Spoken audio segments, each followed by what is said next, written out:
Hey guys, welcome to Book Club with Mr. Hernold.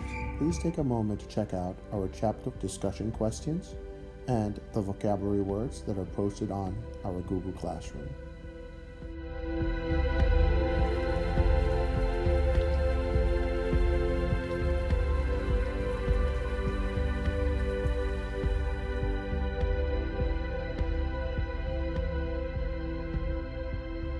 You know what time it is. It's time to find a nice, comfortable space in your home. It is time to get comfortable and read along with me.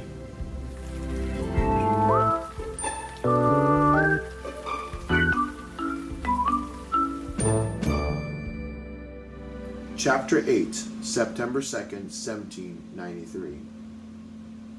I smelled the breath of death for the first time since all this hardship began, and was scared. Diary of J. Henry C. Helmut, Philadelphia, 1793. From the time that Colette Ogilvy collapsed, the church bells of Philadelphia tolled without cease.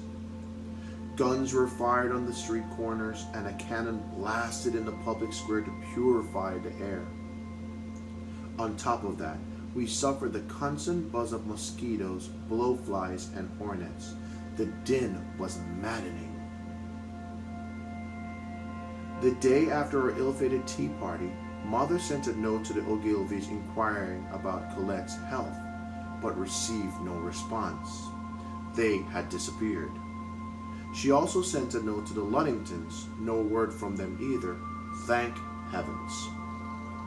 Many of the wealthy families were fleeing. We were lucky to get 4 or 5 customers a day. Mother worried even more than usual, but I was too hot to care. A violent thunderstorm on Sunday cleared the air for a few hours, but when the sun came out Monday, it baked the street until the rainwater rose in ghostly plumes of steam. I felt like a noodle, overboiled in the stew pot, and the bells continued to toll. I'm going to climb the church tower and cut the tongues out of those bells myself, Eliza grumbled as she beat a dozen eggs. Hand me the nutmeg, child. I passed her the small grater. Don't you have something to do, she asked. It's hot enough in here without an extra body breathing on me. What did your mother say before she left? I'm waiting for grandfather to finish his business in the necessary. He said I could go with him to the newspaper office. Eliza scowled and waved a towel at the flies buzzing above the bowl. Pick me some fresh asparagus grass. These pests are a plague. The bright sun blinded me as I stepped outdoors. The garden looked distressingly poor, even with all the watering I had done and the brief rain. It was a good thing we were able to buy at the market. The asparagus grass grew along the back fence. I gathered a handful of fronds, cut them at the base, and tied the bunch tightly with a piece of twine. Back in the kitchen, I stood on a chair and hung them from an iron hook in the center ceiling beam. There, I said, pushing the chair back against the wall. That should discourage the flies. Thank you. Taste the pudding and tell me if it's right. I chewed and pondered. It needs some sugar. You think everything needs more sugar. Eliza wiped the sweat off her face with a handkerchief. I think that tea with the Ogilvy sisters affected you. Maybe you could be right for their Edward. She stirred the fire and lay on more firewood. Wasn't that long ago that folks didn't have any sugar. No coffee or tea either. Please, Eliza, not another history lesson. I'll scream. Eliza harrumphed and set the pudding over the fire. Don't know which is worse, you moaning or your mother staring out the window, hoping someone will walk in and lay a shilling on that table. We have ugly days ahead of us. No sugar for anyone, rich or poor. No, no. I fanned myself with a wooden spoon. Grandfather says this trouble will soon be over. He says people don't have gumption anymore. Eliza mumbled something under her breath that I couldn't quite hear. When it came to strong-headed opinions, Eliza, my mother, and my grandfather were evenly matched. She untied her apron and hung it from the hook. "Where are you going?" I asked. "Grandfather and I could run any errand you need." "Not this errand, you couldn't." Eliza reached for her pretty straw hat. "The Free African Society is having a meeting about the fever. It should prove a lively gathering. I'll return in time for supper." Out back the door of the necessary slammed. "Mattie Cook!" called Grandfather. "Must I wait all day?" Andrew Brown's print shop smelled of ink and grease and the sweat of muscular apprentices carrying trays of lead type from the composing tables to the printing press.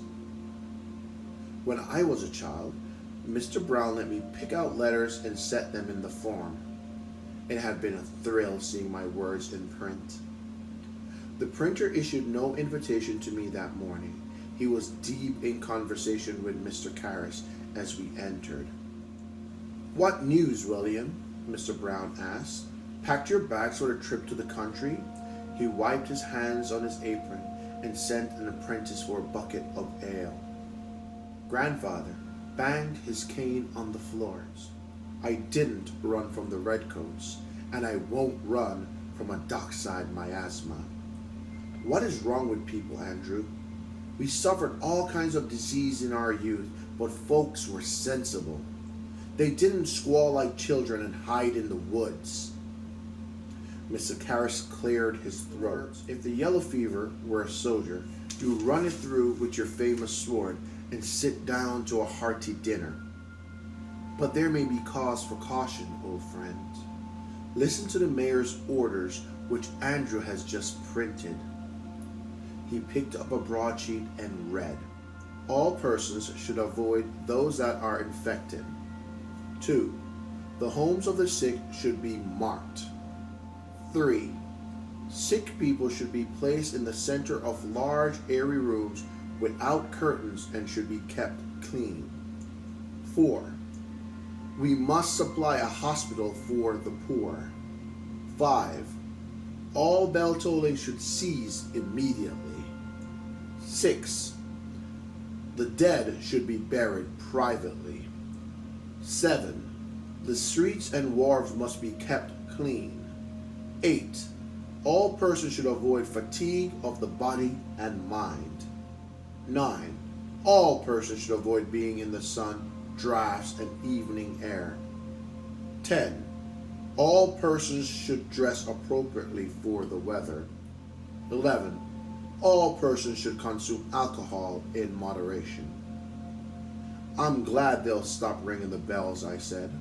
"Sensible advice, most of it," Grandfather said. "Still, I don't understand why so many run scared." "They have taken over Ricketts' circus building on 12th Street to house the poor," said Mr. Brown. "Isn't that why we have an almshouse?" asked Grandfather. "The almshouse is closed. They want to protect their residents from the disease. So the fever victims lie on the floor of the Ricketts with little water and no care. Once a day they remove their bodies for burial. A neighbor threatened to burn the place down if the sick are not removed," explained Mr. Karras. "But where will they go?" asked Grandfather. "No one knows." I hadn't heard about that. They were burying fever victims every day? "How many have died, Mr. Karras?" I asked.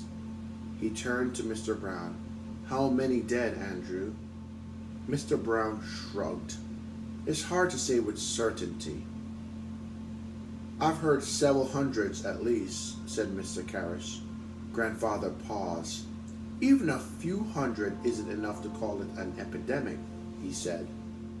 "Some doctors warn we may see 1,000 dead before it's over. There are 40,000 people living in Philadelphia, William. Can you imagine if 1 in 40 were to die?" The room quieted as we all pondered the number. "I don't believe it," said Grandfather finally. "People exaggerate. What news from our friend Evans?" Mr. Brown looked up. "His wife is ill, and he has closed his shop. My business dwindles daily." I have already lost one of my lads, gone with his family to Wilmington. Mrs. Ogilvy said that everyone of fashion has fled for their country's estates, I offered. I heard one of her daughters were stricken, said Mr. Brown. Myself, I straddle a fence. One foot stays here in Philadelphia, the other foot is in the country. We know the air there is pure and the people safer. I say safer, mind, not safe. There are reports of fever in Bucks County and Delaware. What of the government then, Grandfather asked. Jefferson still comes into town every morning, though everyone says he'll soon quit and retire to his farm at Monticello, said Mr. Karras. Bah! We don't need Jefferson. We have the general. President Washington won't abandon us. Mr. Karras blew his nose loudly. The president retires to Virginia for a respite every September. He is not a man to change his habits. Even if he called the Congress back, few would dare to return. I tell you, William, men who stood unafraid before British cannon run in fear from this foul pestilence. I fear for Philadelphia. I fear for the people. I fear for myself. Grandfather did not say a word as we walked home. I silently counted on my fingers 28 days until the end of September, then on into October until the first frost. Frost always killed fever. Mr. Karras said it drained the poison from the air. The Luddingtons were sounding better. Slopping pigs couldn't be that much harder than serving in the front room, and it would be better than falling ill or dying. I'd be there over harvest. They would make me work in the fields and feed me bread and water, but I wouldn't get sick. Grandfather stayed silent until we approached a limping man dressed in dark rags, pushing a cart. Wonder where that fellow's going, he said. Looks like he belongs on the waterfront. A thin white arm flopped over the side of the cart as it jostled over the cobblestone. Hello there, good man, called Grandfather. There is no place for the dead up here. Hello? The man ignored us and pressed on steadily. Perhaps he is transporting a poor woman to the Ricketts Circus, like Mr. Karras said, I suggested.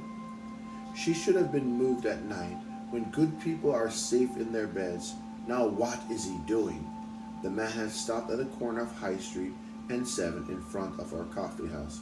Grandfather sped up. Sir, I protest most vehemently. I lifted my skirts and ran ahead of Grandfather. An unnamed fear shot through me. My eyes filled with tears. No, this is too much, Grandfather called angrily. Sir, he shouted, take that away from my house. Off with you now and take your cargo, or I should call the constable. The man turned back and looked at Grandfather, then lifted the handles of the wheelbarrow and dumped the woman onto the street. Mother! I screamed.